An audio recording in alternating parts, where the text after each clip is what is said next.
I've exhausted the primordial power. This is my best performance ever, and I have no further expectation for finals. This outspoken swimmer Fu Yuanhui became a social media hit in China with a 1-minute interview on the second day of the Rio Olympics. For her, winning gold for her country doesn't seem so important. My goal at the Rio Olympics is not to win medals, but to improve my own performance, because I believe improving myself is the most important thing.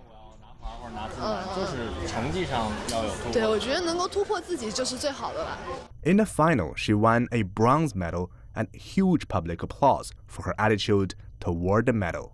Well, I think people should not treat getting the gold medal as the first thing they focus on when they watch the Olympics.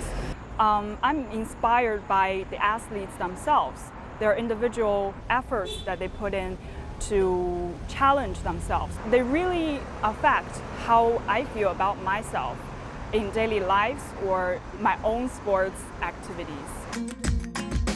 The emphasis on an athlete's individuality would have been quite controversial, if not unacceptable in China just a few years ago. At previous Olympics, Chinese media outlets would put medal tables on their front pages, and public believed that a higher ranking meant stronger national power. But some analysts say the reason behind the decline in people's gold mania is not just a result of stronger confidence in their nation. There are so many more runners, cyclists in this nation, day by day. And this has become a kind of a healthy social trend.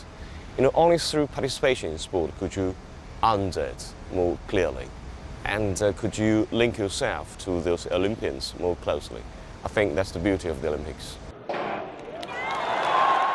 At the 2012 London Olympics, China's first ever world champion hurdler Liu Xiang crashed into the first hurdle.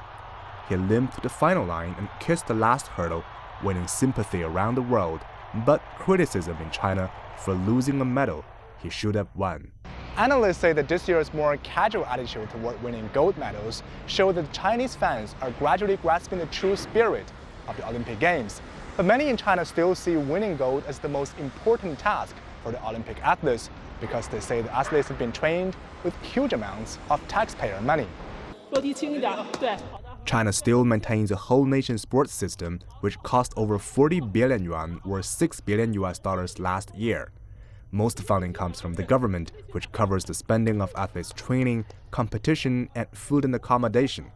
Nothing in China can be delivered without the government.